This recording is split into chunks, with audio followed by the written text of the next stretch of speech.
and make sure you check out all these resources. Right now, we're going to put it in the hands of the one and only Mr. Chad King. Let's give it up for him, y'all. Let's go, baby. What up, though? Thank y'all very much for coming out and to this event. Major thanks to the Juneteenth Jubilee committee from Detroit for organizing and planning everything. And thank y'all for your attention. And please give the guests on the panel another round of applause. Give the guests on the panel another round of applause, please.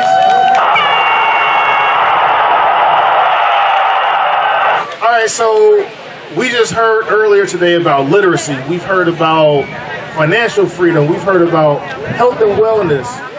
All of these things have a common through line, and that common through line is policy, because policy will often dictate what someone's health care plan may be, or what's available to them, or the funding for health care. Policy will often dictate the status of our school systems and the funding that our school systems have in order to engage our students and make sure that they are literate in this school system. Policy will dictate how much money you make per hour. Policy will dictate how much it costs to go to college. And so this particular panel is named Voting Vigilantes for a reason. It's important, it's critical. Quite frankly, we need to look at our vote as currency. We have to look at our vote as currency. I'm gonna say it one more time, look at our vote as currency. Because politics is what? An exchange. You do the things I need you to do for me and my community, I'll vote for you, right? That's how we should be treating our votes. We shouldn't give it away like charity. And so I'm honored to be on this panel with everybody up here. And we're gonna go ahead and get into the conversation. I want everyone to introduce themselves really quickly. Just a quick two-line statement about who you are. I'm Ashanti Kafi. I'm a citizen here in Detroit, active member of the Black Slate Detroit Historical Organization. Happy to be here with you. Thank you for the invite. Hi, I'm sorry, my voice is kind of gone. So I'm going to try to use my deep voice because it kind of worked better. But my name is Maya Jones. As Judge I said, I was the youngest person to run for mayor here in Detroit. Also founder and executive director of Duga Detroit. She said she was an Alpha Alpha Delta Detroit alumni from EE. And what else? That's it for now? Yeah. Oh, hello. Hey everybody, I'm Nicholas Barnes. I'm a political strategist down here in the Detroit area. For the last few years, I've been working to help people like us get elected to office. As well, I do coaching in the side, so I'm pretty active in the community, helping people with cognitive impairments have access to safe and competitive sporting environments. I'm Michael Imhotep, founder of the African History Network, host of the African History Network show. I'm a historian, radio show host, national political commentator. Many people see me every Friday on Roland Martin Unfiltered. I'm a researcher, lecturer, writer as well.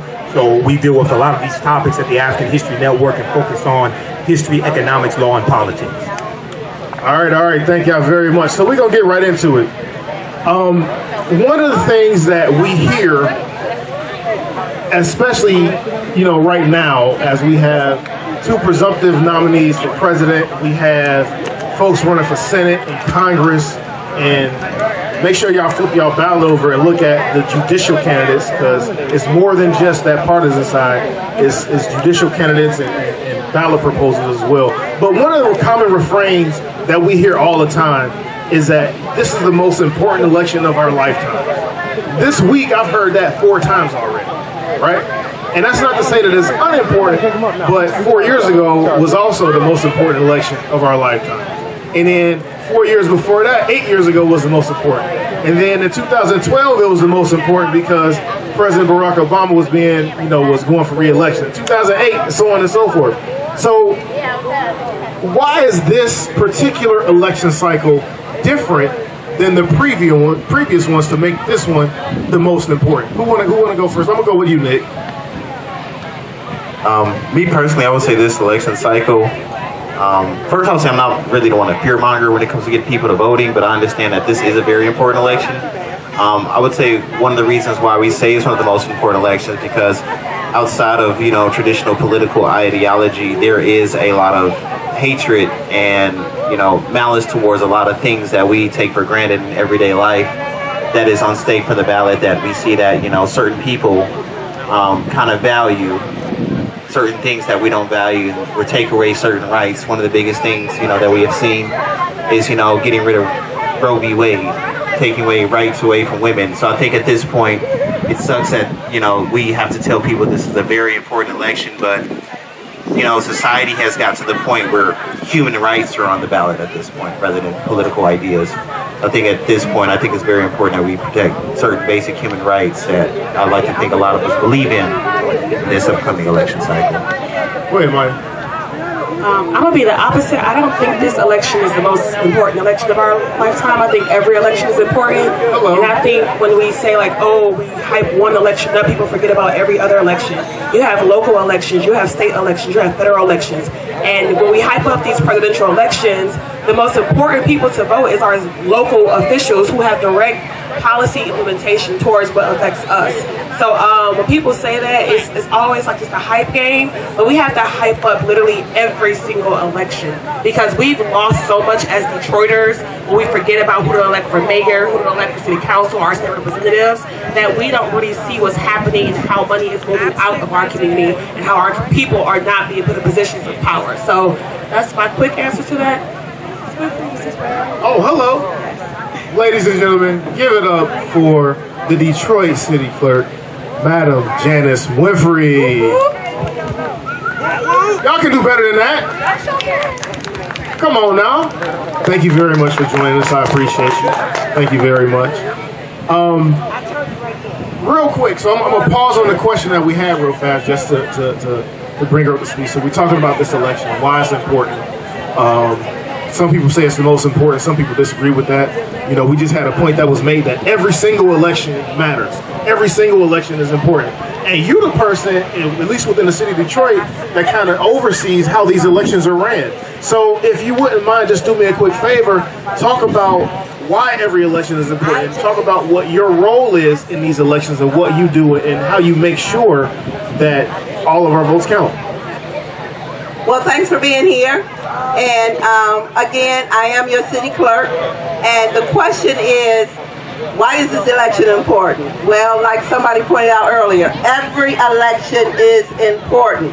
But I'd like to point out to people, your local elections affect your day-to-day lives, right? Your local elections determine when your street lights will be turned on, or when your garbage will be picked up, right? And the laws of the city of Detroit. But every election allows your voice to be heard. Oftentimes people think the presidential election is the most important election because it's the president of the United States. And it is important. However, it's also our largest turnout. And that's why I think people really, really feel like that's why that's the most important election. But as a clerk, it's my job to make sure that you know when election day is, that you know when you can register, that you know what's on the ballot, that you know where you go to register, and that you know the various ways in which you can vote, absentee, early, or on election day. So my job is to ensure that you know that information as it relates to elections, and that we receive the results and count them accurately and upload them for your view. Thank you so much. Thank you so much. And I want to touch on a couple things that folks have said. We're going to get back to the question. As a matter of fact, hold on. Brother Imhotep, please. Yes. This is I'm a national political commentator. People can just Google my name and see hundreds of videos that come up about me.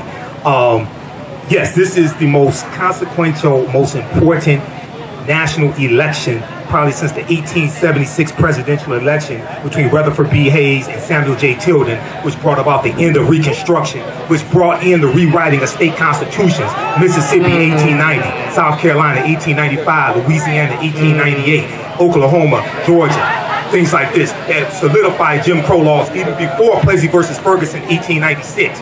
Go read Project 2025 from the Heritage Foundation.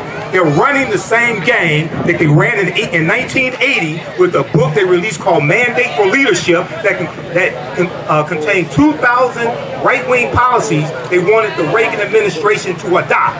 Many of these policies were anti-black policies. The Reagan administration adopted 60% of these policies in Reagan's first term.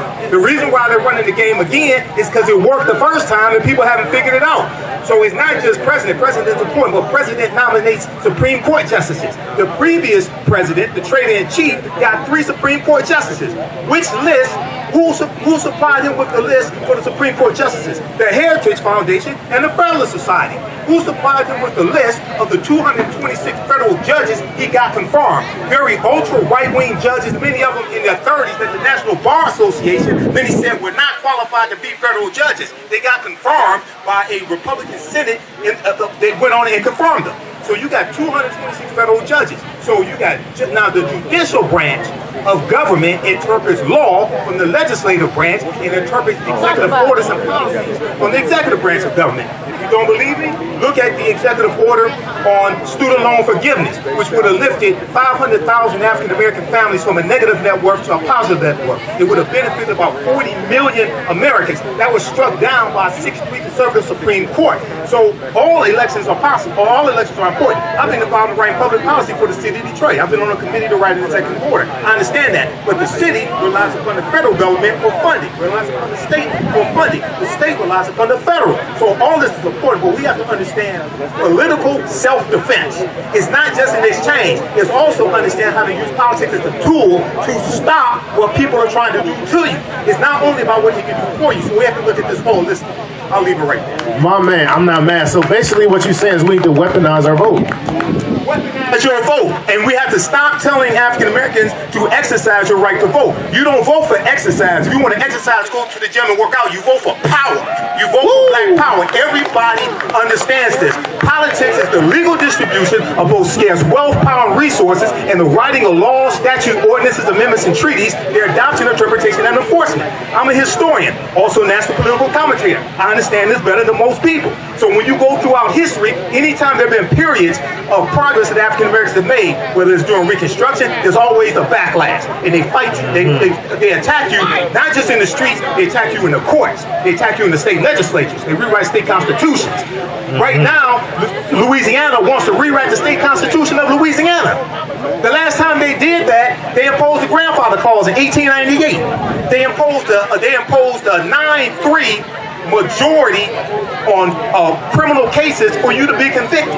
Anybody know about that? 1898, Louisiana rewrote the state constitution. So if you were convicted of a crime in the state of Louisiana, once that state constitution went in place, because African Americans could serve on juries, they specifically wrote that to nullify African Americans on juries. So if 9 white people found you guilty of a felony and 3 African Americans found you not guilty, you were guilty.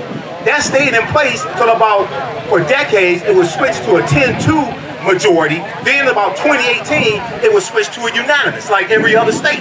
This is the consequences of politics, but this was a backlash that took place in state legislatures to suppress the African American vote, because there's about 2,000 African American men who got elected during Reconstruction, 1865 to 1877. So all you have to do, if you want to understand how powerful your vote is, look at the opposition to it throughout history. Then you'll understand. Ooh-wee.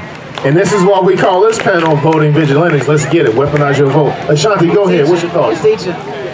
You know, I honestly think that we need to reacquaint ourselves with this concept called civic engagement, because that's where it starts.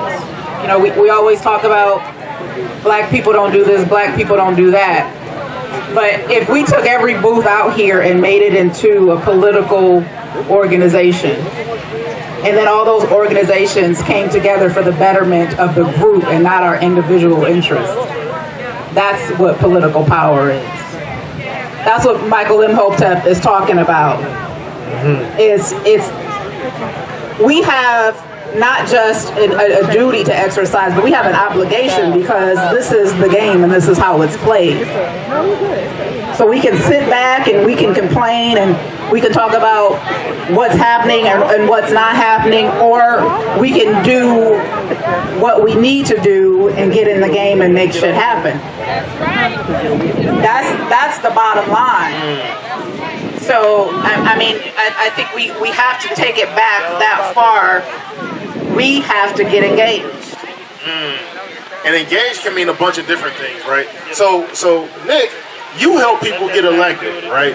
Talk about that a little bit and why having elected officials that have not only, share our features and what we look like, but also share our values as a people. Why does that matter?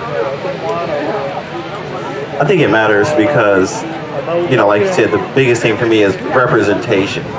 If you have representation, you have somebody that understands you and where you come from, and your plight and how you live. So having that in the political system not only allows you, that I feel, live the life that you want to live, but have somebody that fights for the things that you want to have. So the biggest thing for me, I would say, is, having that representation in this political system is the biggest thing, because that's where it fundamentally lies overall.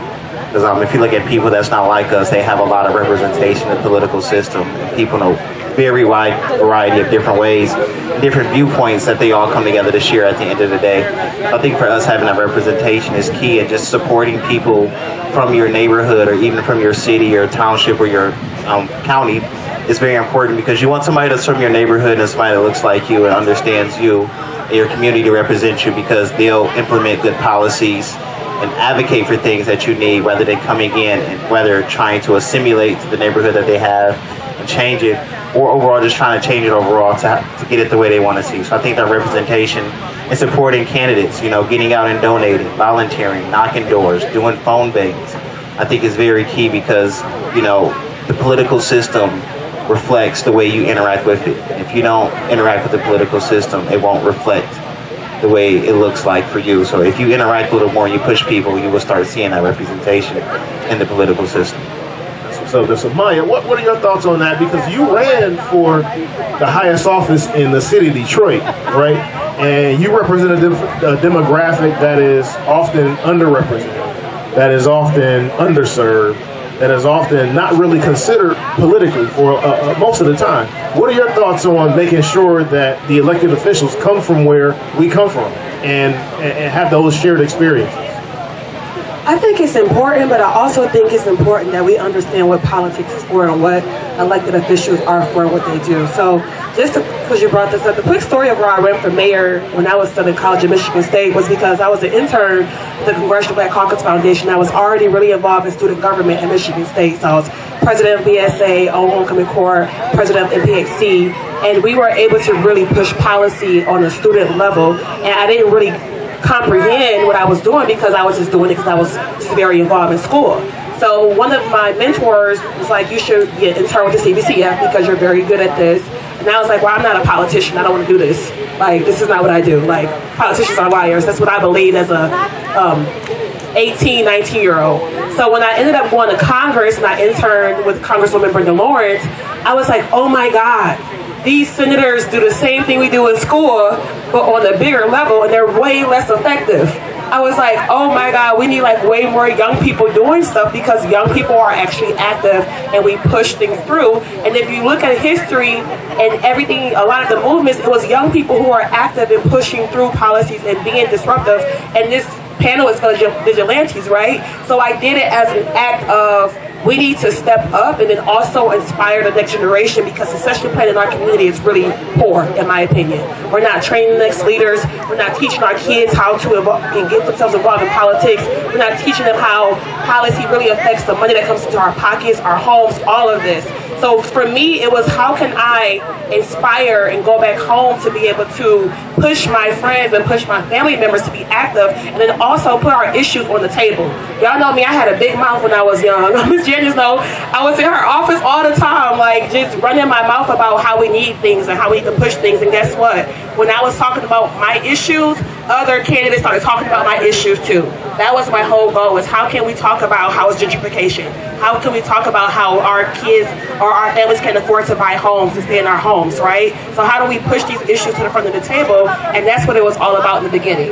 Now it's about, okay, how do we really push it? Because I've been working at Google for 6 years and I still see how we're struggling. So we see all this stuff happening in the city, but we can't even afford to buy the homes that are being renovated. We can't even afford to go to the hotels that's being built. So is it really for us? Are we really pushing our people forward to be able to afford this stuff or not? And I'm blessed to, again, work at Google and not have no kids, and I can do so. And even me buying my house, and I'm gonna tell you, it was $250,000. They're like, who is this 28-year-old girl? Meech, this is my realtor, Meech. He was my mentor at Michigan State. Like, we went through so much buying my house because of my act of resistance in purchasing in my neighborhood with that power. So we need to just ensure that, again, just going back to it, that we teach our kids how even trying to buy a house in our city is policy. So that's what this whole thing has been about, just a consistent act of rebellion against the system, against black people. Ooh-wee. Again, I'm with it. This is what we talk about, weaponizing our vote. Now, Ashanti, you are on the Black Slate. Now, for those that don't know, talk about what the Black Slate is, why it's important, and how it can be utilized as as leverage to further engage folks, and so that we can weaponize our vote. The Black Slate is a historical grassroots political action committee. And what we do is we attempt to endorse the best candidate for the job. And so what does that mean? So I talked about engagement earlier. And the brother over here talked about how to get active with those running for office. The bottom line is everybody's not going to do that. Everybody's not going to get out and research who the best candidate is. You're not going to look at their records to see what they've done historically. You're not going to read young Maya's bio to find out why she's qualified, right? So what the Black Slate does is we take on that body of work for you. We do all that research for you. We do all of that investigation and interviewing for you. And then we choose the candidate that we believe best represents the black voice here in Detroit. And then we endorse those candidates.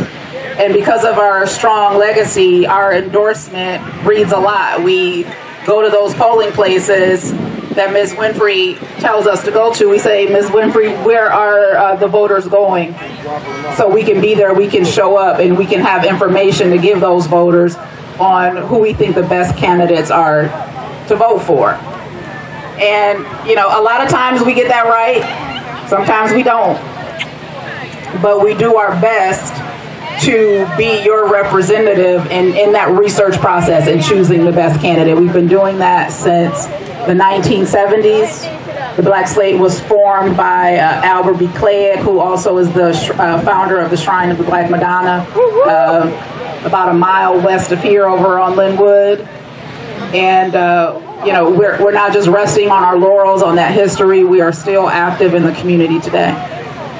Excellent. Thank you very much. So I want to hit Madam Clerk Winfrey real quick, and I want you to kind of run down some of the resources that Detroiters have through your office, not just in the run-up to the election, not just at the time of election, but also post-election. Because a lot of times, once we vote, that's it. So what are some things that we can do, and how can your office help us do these things after an election is over with? Okay, I'll address post-elections, but I want to piggyback on some of the things that was set up here. First of all, I want to applaud the young people that are up here, because it's important, and you clap for yourself too.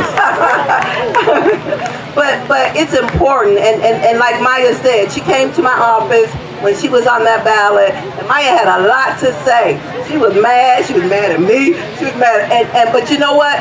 I open my doors and I listen and I engage the Mayas of the world, because for real, we need you, and we need you to continue to do what you're doing.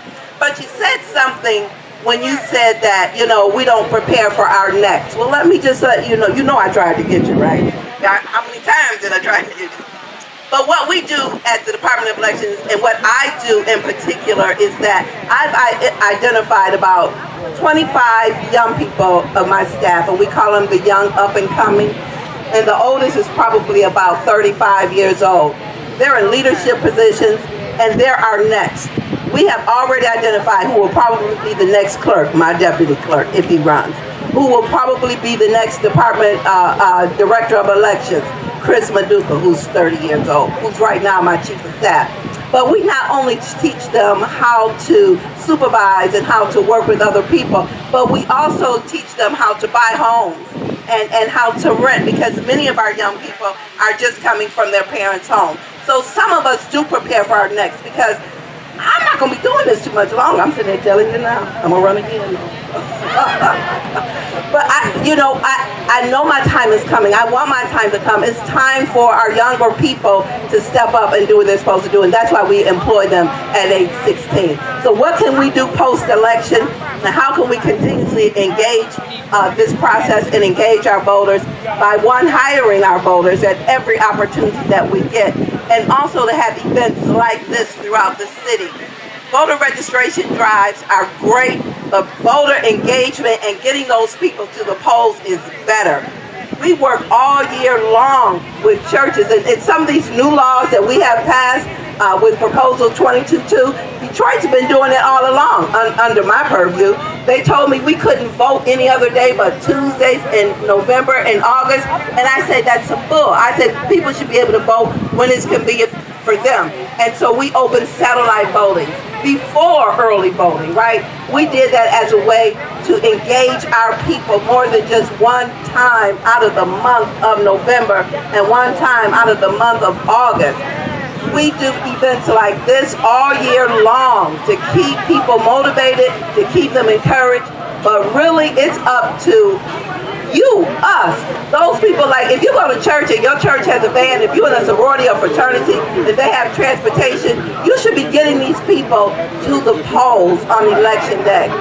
What we do throughout the year is prepare for the next election by giving events just like this. We have a big event coming up July 27th that I'll be talking about more. Yeah, that's the first day of early voting, but it's also going to be a huge event for the Department of Elections City Clerk's office. We're going to shut down West Grand Boulevard.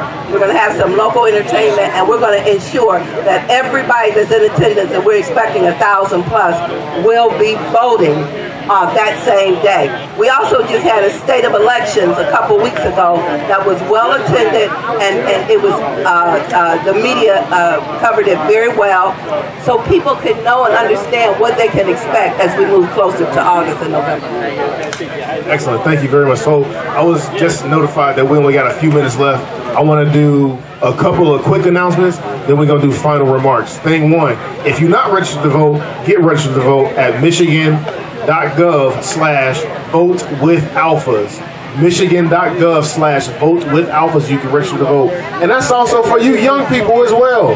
If you're 16 years old, you can pre-register to vote, meaning you can complete that form, and guess what? By the time you turn 18, you will be able to vote if it's election time. So again, Michigan.gov/vote-with-alphas.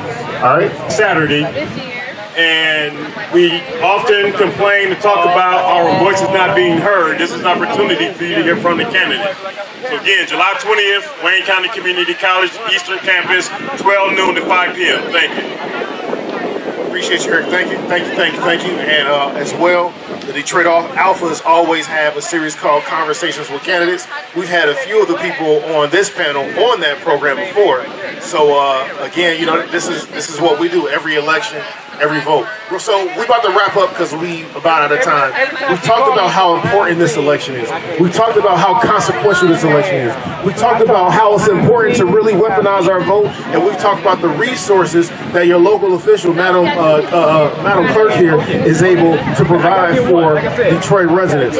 Right now, I want each of the panelists to identify. So, and I want to make sure we touch on this and conceptualize the fact that it's important who we vote for, but it's more important what we vote for.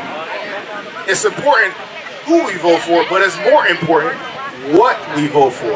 And so with that being said, I want to make sure I give each of y'all time to identify 3 whats that matter in this election.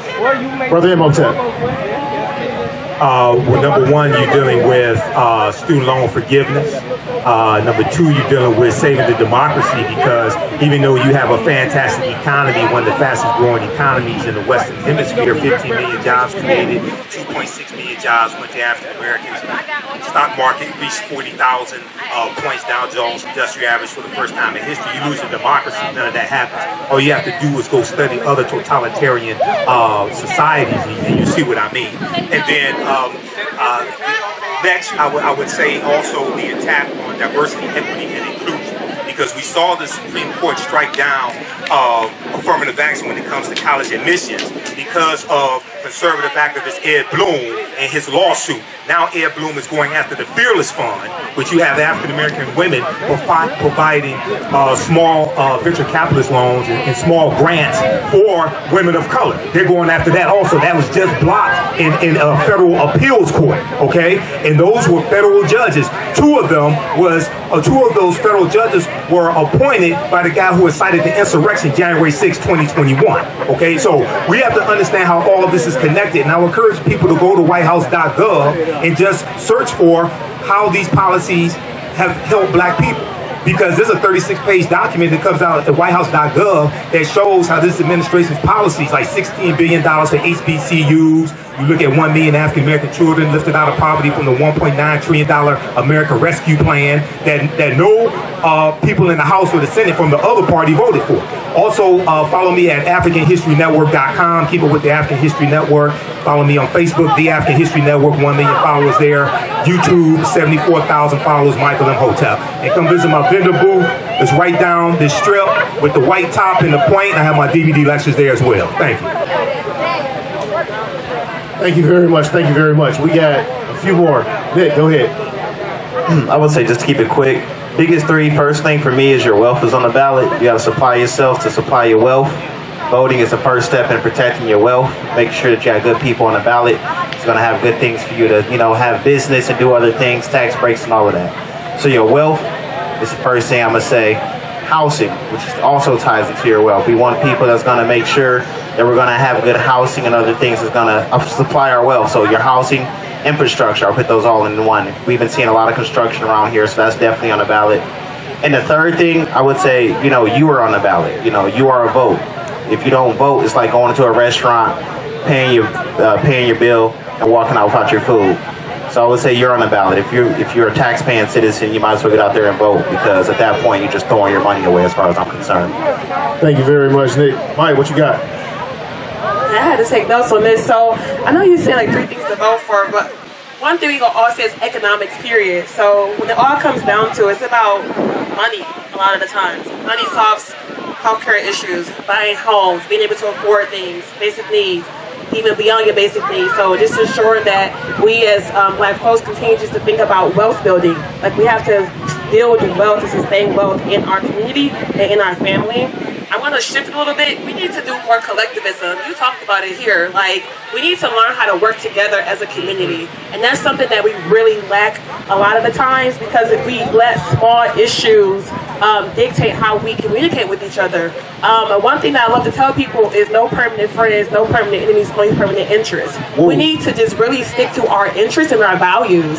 Because if we don't do that, we're going to just spend so much time losing time, because we just simply can't get over the fact that I don't have to like you, but we can work together. We can figure out how to press our community forward, because we're not going to like every single person we run into. Sometimes I don't like my brother, but we still have to figure out how we're going to build our family together, right?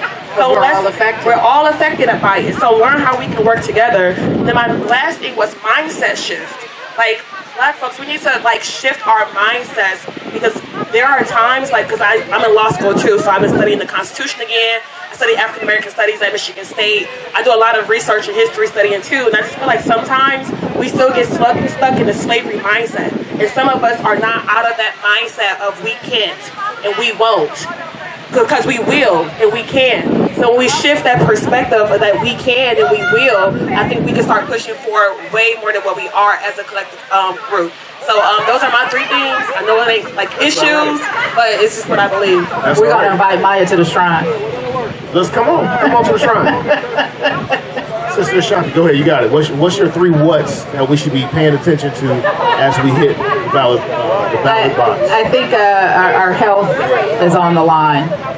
I also think there's tremendous value in what Brother Imhotep said. History is on the line, and if you are paying attention to the rhetoric about what states' rights is, if you're paying attention to this agenda for political race theory, that's still an issue. These individual states are putting policies into place. And if we go back and look at history, it starts in one place and then it spreads. Right? So your interests, whether you are aware or not, are on the line. Your blackness is on the line.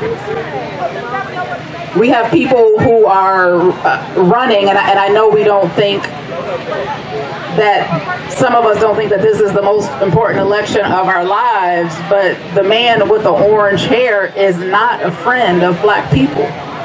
He is not a friend of black culture.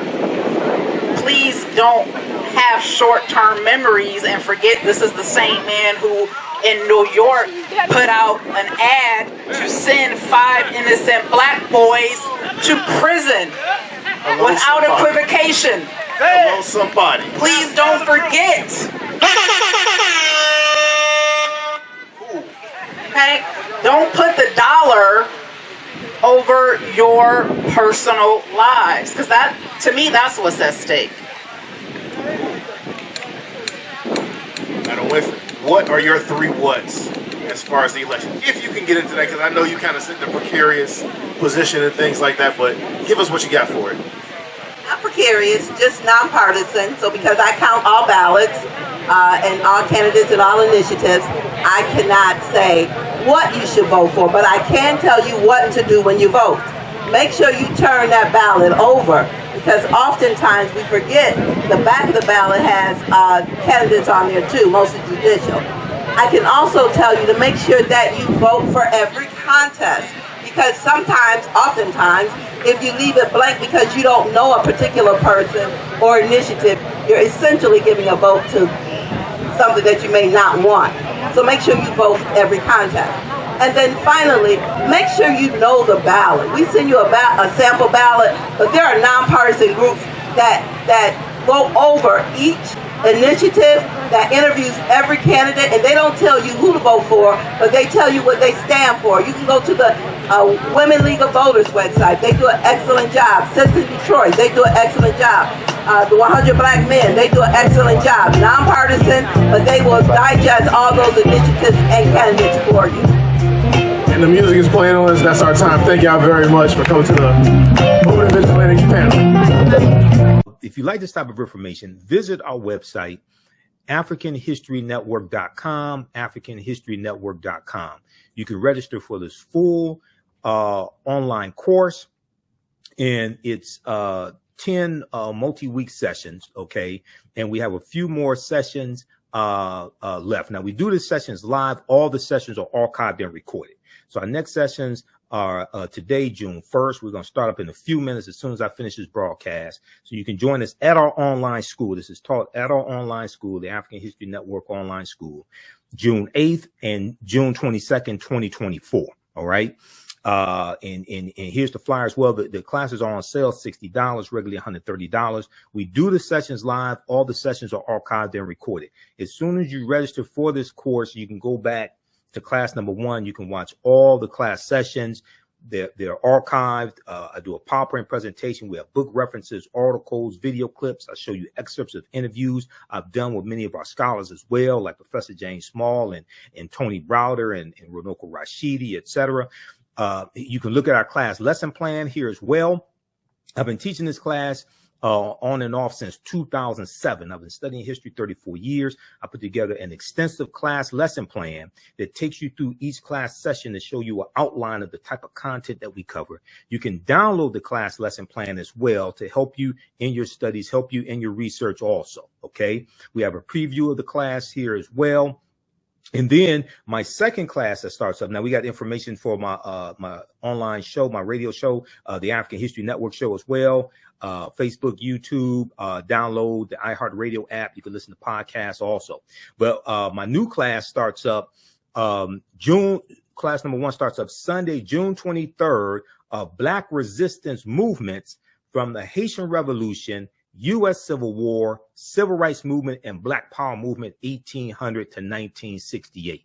Now, this is a fantastic class, and this class actually helps us to understand what is taking place right now in America, with the attack on diversity, equity, and inclusion, with the attack on critical race theory, with the attack on voting rights, anti-black laws being passed, all of this. This class right here, and I developed this class. I first started teaching this in late 2021. And I created this class because what I realized was the first class that I taught, I had so much information to cover. I did not have a chance to really dig in deep into this period of history from 1800 to 1968 to understand what leads to the U.S. Civil War taking place. What happens during the Reconstruction era, 1865 to 1877. We look at policies like the Missouri Compromise of 1820. We look at the Haitian Revolution, okay, 1791 to 1804, and we start with the Haitian Revolution and the Louisiana Purchase of 1803 because those two events are connected. Okay, the Louisiana Purchase, the reason why, one of the reasons why it took place was because of the Haitian Revolution and Napoleon Bonaparte and the French getting their behinds kicked by the Haitians. Okay, so we take you through our history and look at this history chronologically. All right, so we look at the Missouri Compromise. We go look at the Mexican-American War, 1846, 1848. Treaty of Guadalupe Hidalgo of 1848, which is how the U.S. gets California, Arizona, New Mexico, Colorado, Utah, and Nevada. Okay, this is how they get all of this territory. And we see what leads to the U.S. Civil War taking place. South Carolina is the first state to secede from the Union, December 20th, 1860, 6 weeks after Abraham Lincoln becomes president-elect. And you have them, the South thinking that Lincoln is going to free the slaves. So we look at the U.S. Civil War. We look at the Reconstruction era, 1865, 1877. And African Americans get voting rights. You have the 13th Amendment, 14th Amendment, 15th Amendment to the U.S. Constitutions. And then we see with the Compromise of 1877, we're going to see a lot of those rights reversed.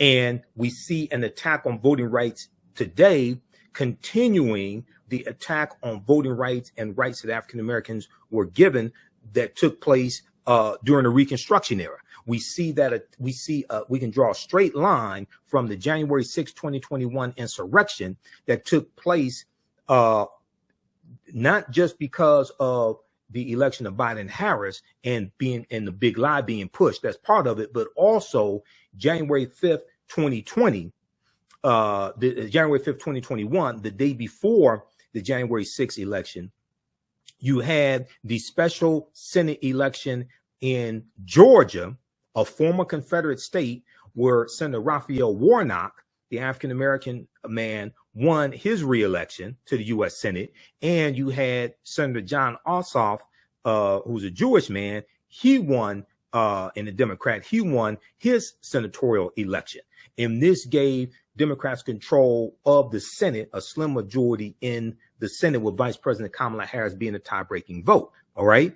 So you had Donald Trump, who was saying that African Americans, he was saying that people were cheating in Detroit, Philadelphia, Milwaukee, and Atlanta, Georgia.